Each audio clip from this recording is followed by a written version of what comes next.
Bonjour tout le monde, bienvenue dans une nouvelle vidéo.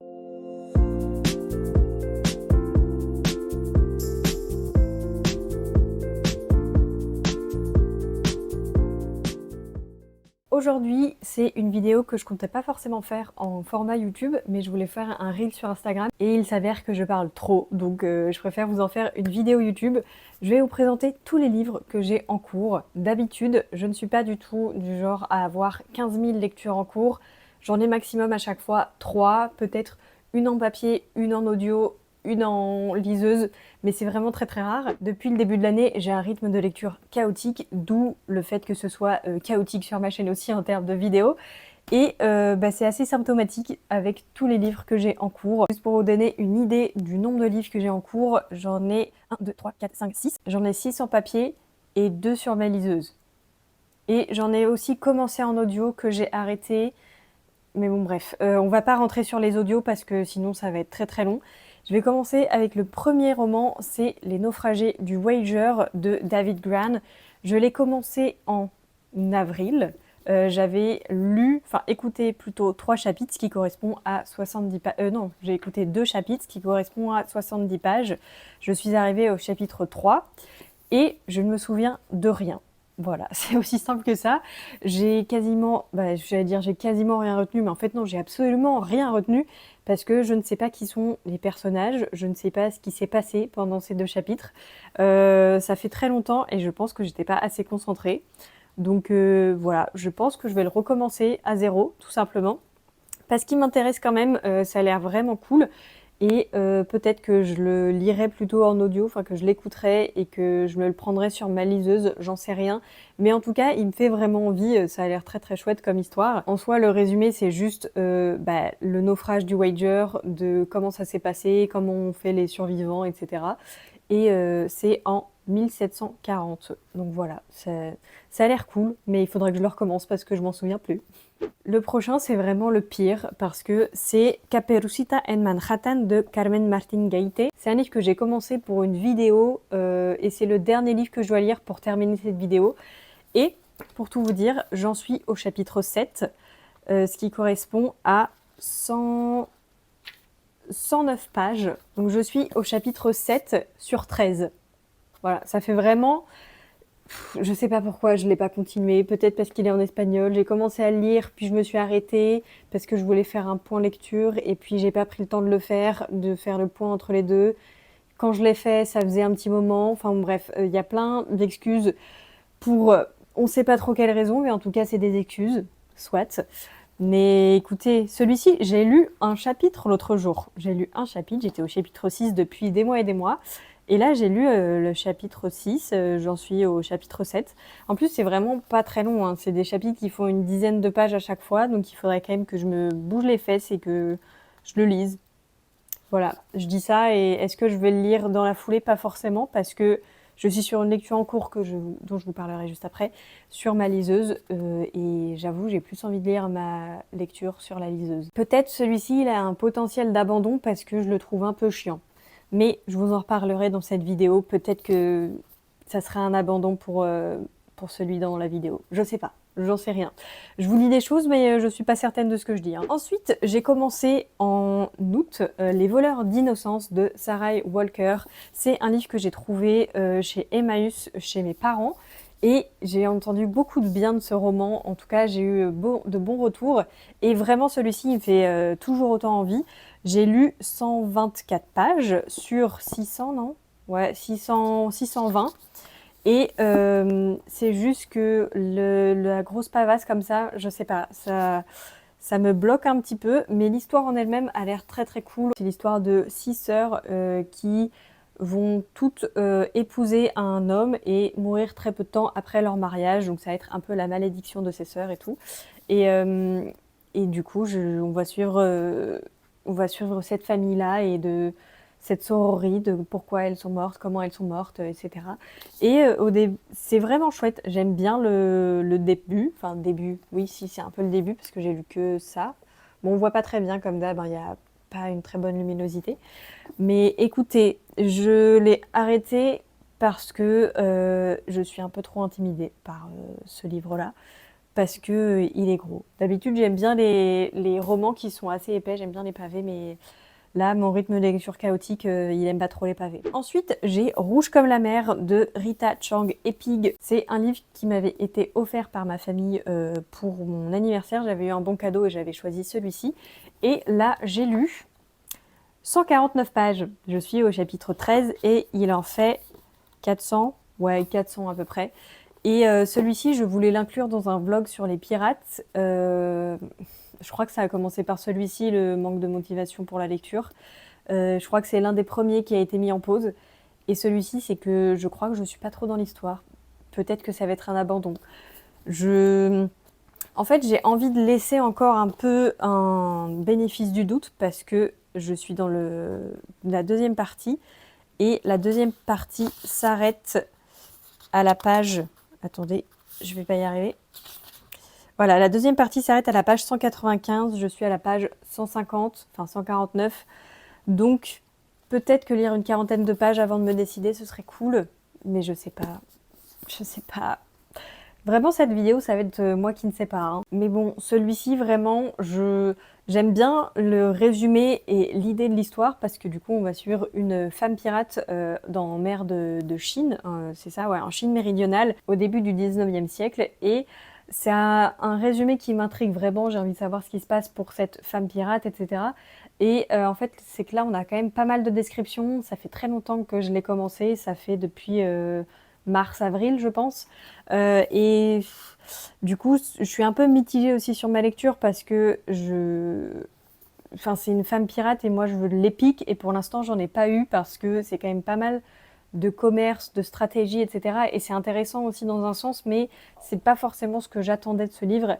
Et cette couverture me donnait beaucoup de vibes d'aventure. Et pour l'instant, j'ai pas trop d'aventure. Donc, je sais pas trop.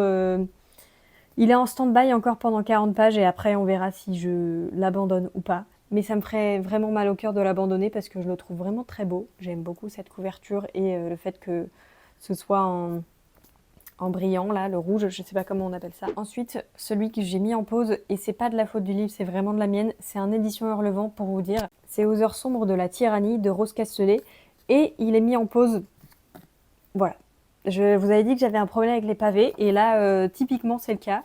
Je suis à la page 273. C'est le chapitre 21, donc j'ai lu tout ça là. Et c'est un livre qui fait plus de 700 pages. Ouais, il fait 715 pages à peu près. Et je l'ai mis en pause parce que je trouvais déjà qu'il y avait beaucoup de personnages. Je me suis un petit peu perdue au début. Je m'étais fait une note pour savoir qui était qui. Ça allait. Et en fait, au fur et à mesure, j'ai commencé d'autres livres qui m'ont fait plus envie que celui-ci. Et en fait, ça me déprimait un peu du fait que j'avançais pas. Et d'habitude, c'est pas du tout mon genre. J'ai trop kiffé le premier Hurlevent, qui est du coup le cœur singulier de Millie Davis, qui fait à peu près la même taille. Il est peut-être un petit peu moins épais. Et encore, quoique, il fait combien de pages celui-ci? Il fait... Ouais, il est même plus épais, il fait 750 pages. Donc, et je l'avais lu vraiment très très rapidement. D'habitude, j'aime vraiment bien les pavés, hein, comme celui-ci par exemple. Mais là, c'est vraiment cette année de lecture qui est vraiment pas ouf. Donc c'est pas forcément le livre, c'est vraiment moi et ma tête qui n'arrive pas à lire, tout simplement parce que j'ai plein de choses qui m'encombrent l'esprit. Mais bon bref, celui-ci en vrai il est cool. On parle de la Révolution française, donc c'est assez rare dans les romans, en tout cas du moins de ce que je lis moi. Et écoutez... Celui-ci, j'aimerais bien le reprendre peut-être pour l'automne, ça pourrait être cool. Je dis ça, prenez pas ça pour argent comptant parce que le nombre de choses que j'aimerais lire et que je ne lis pas, cette année c'est vraiment beaucoup, beaucoup, beaucoup. Mais en tout cas celui-ci est quand même très cool pour l'instant et peut-être que je le relirai les pages que j'ai lues mais en diagonale pour me refaire un petit refresh de mémoire. Mais écoutez, celui-ci, je n'ai pas envie de l'abandonner parce qu'il y a un bon potentiel. Je pense que juste c'est moi qui ne suis pas en adéquation pour l'instant. Un autre que j'ai commencé puis recommencé et je sais qu'il y a un gros potentiel pour me plaire, c'est Là où fleurissent les cendres de Nguyen Phan Khai Mai. Et là, je suis arrivée au chapitre 3, je crois. J'en ai lu que 2, ce qui correspond à 32 pages.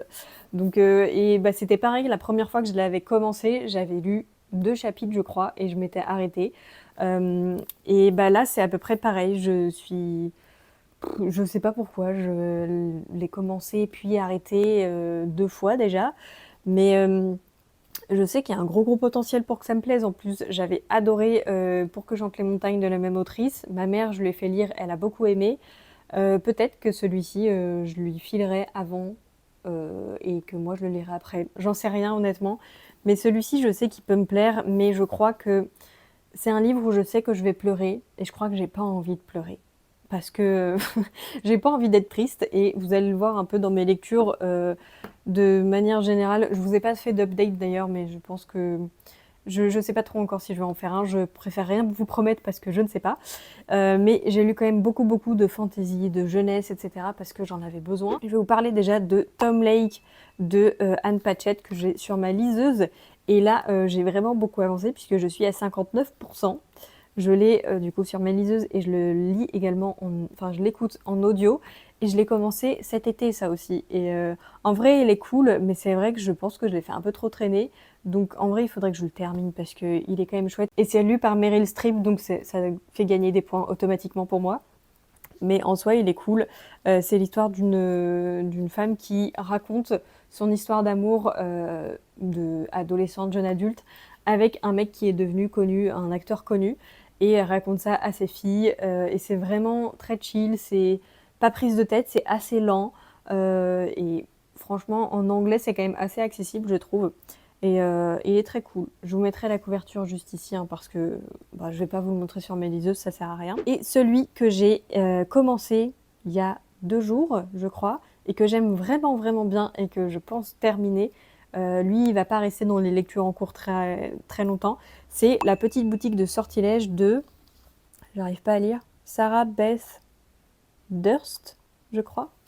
Mais écoutez, je vous mettrai son nom si jamais je l'ai mal prononcé. Celui-ci, je vais passer assez rapidement parce qu'on en a entendu beaucoup parler partout. C'est une cozy fantasy où on va suivre Kayla plutôt, pardon, qui est bibliothécaire dans la capitale. Elle va devoir fuir cette capitale pour retourner dans le village où elle a vécu en enfant avec ses parents. Et elle va être accompagnée de Kaz, une plante araignée parlante. Et bref, elle va vivre dans ce village. Pour l'instant, moi où j'en suis rendue, elle vient de s'installer, elle a eu l'idée de la boutique de sortilèges, donc j'en suis pas rendue très loin. Enfin, en soi, je suis quand même rendue à 31% du livre, mais écoutez, pour l'instant, ça me plaît bien. J'ai lu un peu aujourd'hui parce que je suis allée sur le live de Marion. Je suis arrivée en cours de route, du coup j'ai pu lire un petit peu avec elle et tout le chat d'ailleurs. Et c'était très chouette. Donc en vrai, j'aimerais mettre un peu plus en avant la lecture dans ma vie, le remettre un peu au centre parce que c'est vraiment ce qui me plaît. Mais c'est vrai que j'ai pas beaucoup de concentration en ce moment, c'est assez complexe. Et du coup, je manque aussi un peu de motivation de manière générale pour la lecture, même si j'aimerais. Voilà, la vie fait que, mais c'est pour ça que j'ai toutes ces lectures en cours, c'est pour ça que je m'éparpille dans mes lectures et ça m'agace, mais il faudrait que... Peut-être que si je me motive un jour en faisant une vidéo sur mes lectures en cours, soit je les continue, soit je les arrête, ce serait une idée chouette, mais est-ce que je vais le tenir? Est-ce que j'aurai le rythme nécessaire pour le tenir? Ça, je ne sais pas. Et de toute façon, ce ne sera pas possible dans les prochaines semaines parce que je pars en voyage et je suis très contente. J'ai très hâte de partir parce que je vais revoir quelqu'un que j'ai pas vu depuis très longtemps et ça me fait beaucoup de bien. Je suis vraiment trop heureuse. J'en ai terminé avec cette vidéo. J'espère qu'elle vous aura plu. Je sais pas trop ce que ça va donner au montage, mais en tout cas, moi j'étais quand même contente de prendre un petit moment pour filmer. Je sais pas si la vidéo me plaira assez pour que je la poste, mais en tout cas, ça m'a quand même fait plaisir de reprendre un peu la caméra, reprendre un peu les vidéos. Et je vous souhaite une très bonne journée, une très bonne soirée et on se retrouve une prochaine fois pour une nouvelle vidéo. Salut!